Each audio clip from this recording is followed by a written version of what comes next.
గుండె మీద గుద్దితే పాపం ఆయన ఏడుస్తున్నాడు. బాధ అనిపించింది. గురువుపై దాడి చేసిన ఒక విద్యార్థి వీడియో అయితే వైరల్ అవుతుంది ఇప్పుడు. సో దాని గురించి మనం మాట్లాడుకుందాం. ఏదైతే 9th క్లాస్ 10th క్లాస్ విద్యార్థి ఉన్నాడో సిగరెట్లు తాగాడని చెప్పి గురువు కంప్లైంట్ ఇచ్చినందుకు డైరెక్ట్ గురువు పైనే దాడి చేశాడు. చూసాం ఎంత దారుణంగా గురువును కొట్టాడు. నిజంగా ఇలాంటివి ఘటనలు ఎందుకు జరుగుతున్నాయి మన తెలుగు రాష్ట్రాల్లో అంటే మాదక ద్రవ్యాలు విచ్చలవిడిగా పెరిగిపోయినాయి. సిగరెట్లు బీడీలు తాగడం పెరిగిపోయింది. డ్రగ్స్ విచ్చలవిడిగా డ్రగ్స్ అసలు ఎందుకు దొరుకుతున్నాయి? ప్రభుత్వాలు ఇంత స్ట్రాంగ్ గా కట్టడి చేసినా కూడా, అరెస్ట్ చేసినా కూడా, ఎక్కడికెక్కడ పట్టుకున్నా కూడా మారుమూల గ్రామాలలో కూడా డ్రగ్స్ వెళ్తున్నాయి. ఆ డ్రగ్స్ తీసుకుని ఇట్లాంటి డైరెక్ట్ తల్లి తండ్రి గురువు అని మనం దేవుడిలాగా భావిస్తాం గురువుని కూడా. సో గురువు పైనే దాడి చేశాడు. చూడండి ఎట్లా దాడి చేశాడో మనం చూసాం. ఎంత దారుణం అసలు. ఒక తండ్రి లాంటి వ్యక్తిని, గురువు తండ్రి లాంటి వ్యక్తిని లాగి గుండె మీద గుద్దాడు. చూడండి దాదాపు ఒక 50 ఏళ్ళకు ఎక్కువగానే ఉన్నాయి. ఎవరైతే టీచర్ ఆ పర్సన్ ఉన్నారో 50 ఏళ్ళకి ఎక్కువనే. అతని గుండె మీద గుద్దితే పాపం ఆయన ఏడుస్తున్నాడు. బాధ అనిపించింది వీడియో చూస్తుంటే. కానీ ఆయనకు ఊపిరి తీసుకోవడం కూడా కష్టమైంది పాపం. చేసిందే పెద్ద తప్పు. వాడు సిగరెట్ తాగాడో బీడి తాగాడో అని చెప్పి టీచర్ కంప్లైంట్ ఇచ్చాడంట. సో కంప్లైంట్ ఇచ్చినందుకు నువ్వు డైరెక్ట్ గురువునే కొడతావా? అసలు ఒకప్పుడు టీచర్లు అంటే ఎలా ఉండేది? దేవుడితో సమానంగా ఉండే. స్కూల్ అయిపోయిన తర్వాత, మనం 10th క్లాస్ అయిపోయిన తర్వాత, ఇంటర్ అయిపోయిన తర్వాత కూడా టీచర్లు కనిపిస్తే మనం దండం పెట్టేవాళ్ళం ఒకప్పుడు. ఇప్పుడు ఈ జనరేషన్ ఎందుకు ఇట్లా తయారవుతుంది? అసలు 8th class 9th class 10th class లోనే బీడీలు సిగరెట్లు అసలు ఎందుకు తాగుతున్నారు? బీడీలు సిగరెట్లు అనే పదం తక్కువ, గంజాయి తాగుతున్నారు ఎక్కువగా. ఇష్టం వచ్చినట్టు గంజాయి వాడకం తెలుగు రాష్ట్రాలలో. గంజాయి తాగిన తర్వాత ఇలాంటి అత్యాచారాలు లేకపోతే మానభంగాలు ఇప్పుడు డైరెక్ట్ చదువు చెప్పే టీచర్నే కొట్టే వరకు వచ్చింది. ఇక్కడ తప్పేవరిది? గవర్నమెంట్ తప్ప, టీచర్లు తప్ప, విద్యార్థులు తప్ప, తల్లిదండ్రులు తప్ప? విచక్షణ లేకుండా కంప్లైంట్ ఇచ్చాడని చెప్పి పోయి కొట్టడమేనా? ఇప్పుడు ఒకటి చూడాలి మనం. ఇప్పుడు అక్కడ ఎవరైతే 50 ఏళ్లకు పైగా ఉన్న వ్యక్తిని ఆ విద్యార్థి పోయి కొట్టిండు. పోనీ రివర్స్ లో వెళ్ళి విద్యార్థిని కొడదామంటే లేవు. విద్యార్థులను కొడితే కేసులు అవుతాయి. ఇప్పుడు అదే విద్యార్థిని తిరిగి కొడదామంటే పెద్ద కేసు. మరి టీచర్ను కొట్టాక విద్యార్థికి ఎట్లా వచ్చింది? ఇప్పుడు అతనికి ఏం శిక్ష చేయాలి? మరి చూసే వాళ్ళు కామెంట్ చేయండి. అంత దారుణంగా కొడితే, గుండెల మీద కొడితే అతడు ఊపిరి తీసుకోవడానికి కష్టమైంది. సో ఆ స్టూడెంట్ కి ఎట్లాంటి శిక్ష పడాలో కామెంట్ చేయండి మీరు. మా అమ్మని తిడతావా? మా అమ్మని తిడితే తప్పు లేదా? మా నాన్నని తిడితే తప్పు లేదా అని చెప్పి విద్యార్థితో అడుగుతున్నాడు వీడియోలో. సో మీ అమ్మని నాన్నని తిడితే అతని మీద ప్రిన్సిపల్ కి కంప్లైంట్ ఇయ్యి. లేకపోతే మీ అమ్మ నాన్నని తీసుకెళ్లి ప్రిన్సిపల్ పట్టుకుపోతే పోలీస్ స్టేషన్ లో కంప్లైంట్ ఇయ్యి. డైరెక్ట్ గా నువ్వు దాడి చేస్తే అతడు చనిపోతే ఎవరికి? 50 ఏళ్ళకి పైగా ఉన్నాయి. మీ డాడీ వయసులో ఉన్నాడు ఆయన. అతన్ని కొట్టడం ఏంది అసలు? తప్పనమే తప్పైపోయింది. ఇప్పుడు బాబు సిగరెట్లు తాగండ్రా, బీడీలు తాగండ్రా అని ఒకసారి 2 సార్లు చెప్పుకుంటాడు. 3వ సారి పోయి కంప్లైంట్ ఇచ్చిండు. అందులో తప్పేముంది? సిగరెట్లు తాగమని అతను చెప్తే నువ్వు వినకపోతేనే కదా కంప్లైంట్ ఇచ్చింది. నువ్వు 8th క్లాస్ 9th క్లాస్ లో నువ్వు సిగరెట్ తాగే అలవాటు ఎందుకు? అసలు 10th క్లాస్ అనుకుంటా. 10th క్లాస్ లో నువ్వు సిగరెట్ తాగడం అవసరమా? తల్లిదండ్రులు ఇంటి దగ్గర కష్టపడి, నాన్న లేబర్ వర్క్ చేసి, లేకపోతే వ్యవసాయంలో కష్టపడి, పంట పండక అప్పు చేసి, అప్పు పైసలతో చదివిస్తుంటే మీరు సిగరెట్లు తాగి, బీడీలు తాగి మళ్ళీ టీచర్లని కొడుతున్నారు పైనకెళ్ళి. ఎంతవరకు కరెక్ట్ ఇది? స్టూడెంట్స్ తిట్టడం కానీ, కొట్టడం కానీ టీచర్లు చేసే అర్హత లేదు వాళ్ళకి. మరి వాళ్ళకి ఎట్లా బుద్ధి వస్తుంది? తల్లిదండ్రులకు తెలియకుండా వాళ్ళు బయట చాలా చేస్తున్నారు. బీడీలు తాగుతున్నారు, సిగరెట్లు తాగుతున్నారు, ఇన్స్టాగ్రామ్ లో అమ్మాయిలతో చాటింగ్ చేస్తున్నారు. నిన్నగాక మనం చూసినాం, ఇంటర్ పరీక్షల అమ్మాయి రాయగానే, లాస్ట్ ఎగ్జామ్ రాయగానే అటు నుంచి అటే వెళ్ళిపోయింది, హైదరాబాద్కి వెళ్ళిపోయింది పాప. పోలీసులు కనిపెట్టి మళ్ళీ పేరెంట్స్కి అప్పచెప్పినారు. తల్లిదండ్రులు కొంచెం పట్టించుకోవాలి కదా. పిల్లలు ఏం చేస్తున్నారు, ఏమైతున్నారు, బీడీలు తాగుతున్నారా, సిగరెట్లు తాగుతున్నారా, లేకపోతే డ్రగ్స్ తాగుతున్నారా, ఇన్స్టాగ్రామ్ లో ఏం చేస్తున్నారు, సోషల్ మీడియాలో ఎవరితో చాట్ చేస్తున్నారు.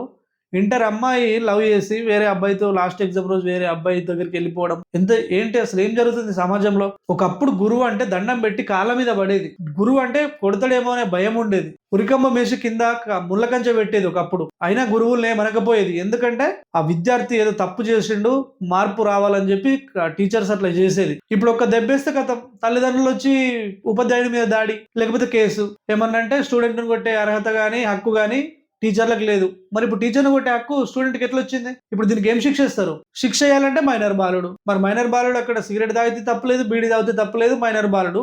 వీడిని మన టీచర్ని మాత్రం కొట్టొచ్చా? హోంవర్క్ చేయకపోతేనో, లేకపోతే కరెక్ట్ గా చదువుతలేడనో, లేకపోతే సరిగ్గా చదవడానికి రావట్లేదు అని ఒక చిన్న దెబ్బేస్తే ఉపాధ్యాయులు డైరెక్ట్ పోయి టీచర్స్ మీద దాడి చేస్తున్నారు, లేకపోతే స్కూల్ పైన దాడి చేస్తున్నారు, లేకపోతే స్టేషన్ లో కంప్లైంట్ ఇస్తున్నారు. ఇట్లా చేసిన తర్వాత పిల్లలు ఎట్లా సెటరేట్ అవుతారు? భయం అనేది లేకుండా ఎట్లా సెటరేట్ అవుతారు?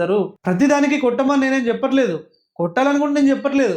వినని వాళ్ళకు కొన్నిసార్లు పనిష్మెంట్ ఇవ్వాల్సి వస్తుంది. అట్లాంటప్పుడు కూడా పేరెంట్స్ ఒప్పుకోకపోతే ఇట్లే తయారవుతారు. ఈ రోజు టీచర్ని కొట్టిండో రేపు ఫాదర్ మదర్ ని కూడా కొడతాడు వాడు. వీని చూసి ఇంకో 10 మంది అవుతారు క్లాస్మేట్ల. భయం ఎవరికి ఉంటది? ఇప్పుడు ప్రతి 10th క్లాస్ పిల్లోడు ఈ వీడియో చూసి 10th క్లాసులనే సార్ను కొట్టిండ్రు అంటే అదొక హీరోయిజం లాగా ఫీల్ అవుతారు ఇప్పటి నుంచి. ఆ ఉపాధ్యాయుని కొట్టిన బాలుడికి శిక్ష పడకపోతే ప్రతి ఊర్లో 9th 10th క్లాస్ అబ్బాయిలు ప్రతి ఒక్కటి హీరో అయిపోతాడు. డైరెక్ట్ ఉపాధ్యాయుల మీదనే దాడి చేస్తారు ఇప్పుడు సరైన శిక్ష ఇవ్వకపోతే.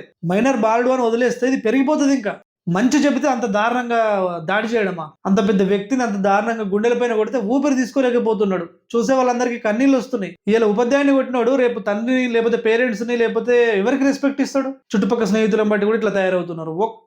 ఒక్కడు బీడీ తాగడం సిగరెట్ తాగడం స్టార్ట్ చేస్తే అది హీరోయిజం అయిపోయింది. ప్రతి ఒక్కడికి అదే వాళ్ళ సర్కిల్లో మొత్తం నేను సిగరెట్ తాగంటా నువ్వు కూడా తాగు, చీ వీనికి ఎట్లా ఉన్నదంటే ఇప్పుడు సమాజం, వీనికి సిగరెట్ అలవాటు లేదు, వీనికి మందు అలవాటు లేదు అని చెప్పి చెడు అలవాట్లు లేని వాళ్ళనే సమాజం దూరం పెడుతుంది. 10 మంది కూర్చున్న దగ్గర వాడికి మందు సిగరెట్ అలవాటు లేకపోతే వాళ్ళని అసలు పట్టించుకునే వాళ్ళు లేకుండా అయిపోయారు సమాజంలో. మద్యం అలవాటు ఉన్న వాళ్ళకే ఇప్పుడు విలువ ఉంది సమాజంలో. 10 మందిలో వచ్చి కూర్చోగలుగుతున్నాడు. ఒక చుట్టాలది ఒక రిలేషన్స్ లో ఒక ఫంక్షన్కి వెళ్ళినా కూడా మందు సిగరెట్ అలవాటు లేనోనికి అసలు విలువయట్లేదు. చుట్టాలు కూడా మాట్లాడించడం లేదు. మందు అలవాటు లేనివాడితో ఫ్రెండ్స్ కూడా ఫ్రెండ్షిప్ చేయట్లేదు. ఒక పిచ్చోర్లాగా చూస్తున్నారు మందు అలవాటు లేకపోతే, డ్రింక్ ఆల్కహాల్ అలవాటు లేకపోతే. సో ఈ సమాజం ఎటు నుంచి ఎటువైపు వెళ్తుంది. ఇప్పుడు వాడు డ్రగ్స్ తీసుకుంటుండో సిగరెట్లు ఏం పెట్టిండో తెలియదు, మానేయర్రా అంటే దాడి చేసిండు. రేపటి నుంచి ఏదైనా స్టూడెంట్ కి మంచి గురించి ఏ టీచర్ చెప్పినా ఇట్లాంటి దాడి జరుగుతుందని టీచర్లు కూడా భయం ఉంటుంది కదా. ఇప్పటికే చాలా భయపడుతున్నారు. ఏమంటే తల్లిదండ్రులు వచ్చి ఎక్కడ దాడి చేస్తారో ఎక్కడ కంప్లైంట్ ఇస్తారో అని చెప్పి. సిగరెట్ తాగడం మానేయ అనడంలో తప్పేముంది ఆ టీచర్ది? ఎందుకు అంత పెద్దగా దాడి చేయడం? ఏం శిక్ష విధిస్తారు? ఇప్పుడు తల్లిదండ్రులు కూడా ప్రతి దానికి చిన్న దానికి పనిష్మెంట్ ఇస్తారు. ఇట్లాంటి ఇప్పుడు సిగరెట్లు ఒకసారి 2 సార్లు 3 సార్లు చెప్పినప్పుడు వినకపోతే ఒకసారి పనిష్మెంట్ ఇస్తారు కదా.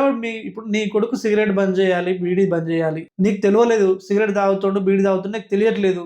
వాళ్ళు 2 సార్లు చెప్పారు, 3వసారి కంప్లైంట్ ఇచ్చిండు. డైరెక్ట్ మీ కొడుకు మీద దాడి చేయలే కదా, మీ కొడుకే దాడి చేసిండు. ఇప్పుడు నీకు తెలియదు ఈ విషయం. పేరెంట్స్ కి కంప్లైంట్ ఇవ్వకపోతేనేమో వాడు బీడీ సిగరెట్ తాగడం మానేయడు. పేరెంట్స్ కి కంప్లైంట్ ఇస్తే వాడు డైరెక్ట్ గా వచ్చి టీచర్ మీదనే దాడి చేసిండు. ఇప్పుడు వాడు దాడి చేసిండు అని చెప్పి టీచర్ కూడా ఒక దెబ్బేసిండు అనుకో, ఇదే పేరెంట్స్ వెళ్ళి మళ్ళీ కంప్లైంట్ ఇస్తారు, లేకపోతే స్కూల్ పైన దాడి చేస్తారు, లేకపోతే టీచర్ సస్పెండ్ అయ్యే వరకు ధర్నా చేస్తారు. విద్యార్థి మీద చేస్తే చాలు పేరెంట్స్ పోవడం, ధర్నా చేయడం, టీచర్ ను సస్పెండ్ చేయడం, లేకపోతే స్కూల్ ను కొద్ది రోజులు మూసేపేయడం. ఇక తప్పెక్కడ జరుగుతుంది? సిగరెట్ మానేయమని చెప్పాడు, వినలేదు, నీకు కంప్లైంట్ ఇచ్చి వాడు వచ్చి కొట్టిండు. మరి ఎట్లా తగ్గలవాడు? సిగరెట్ ఎలా మానేయాలి వాడు సిగరెట్? మా అమ్మని తిడతాడా మా నాన్నని తిడతాడా అని చెప్పి ఇక్కడ స్టూడెంట్ అంటుండు. మీ అమ్మను మీ నాన్నని తిట్టడం ఒకవేళ ఆయన తిట్టుంటే మాత్రం తప్పే. పర్సనల్ గా ఎవరిని ఏం మాట్లాడొద్దు. నువ్వు సిగరెట్ తాగితే నేను తిట్టాలి, కొట్టాలి, ఏమన్నా చేయాలి, అది వేరు. మీ పేరెంట్స్ తీసుకోవడం తప్పు. బట్ అట్లా నువ్వు డైరెక్ట్ దాడి చేయడం ఎంతవరకు కరెక్ట్? ఇక్కడ చూస్తున్నాం స్టూడెంట్ ఎంత కోపంగా వచ్చి ఇట్లా పొట్టలోనో గుండె మీదనో గుద్దితే పెద్ద ఆయన పాపం, ఆయనకు ఊపిరి ఆడట్లేదు, ఏడుస్తున్నాడు ఆయన. సోషల్ మీడియా ప్రతి ఒక్కరు కన్నీళ్లు పెడుతున్నారు ఆ పెద్ద చూసి ఏడుస్తుంటే. స్టూడెంట్స్ కూడా కొంచెం ఆలోచించండి. మీ తల్లిదండ్రులు చాలా కష్టపడి అప్పులు చేసి పంట పండక లేకపోతే బిజినెస్ లో ఎన్ని లాస్లు ఉన్నా మీ లైఫ్ మంచిగా ఉండాలని మిమ్మల్ని చదివిపిస్తున్నారు. మీరు ఇట్లా బాత్రూంలో సిగరెట్లు బీడీలు తాగుతూ లేకపోతే టీచర్లపైనే దాడి చేస్తే ఎలా? మీ భవిష్యత్తు గురించి ఆలోచించేది ఇద్దరు కదా. ఒకటి తల్లిదండ్రులు, 2 గురువులే.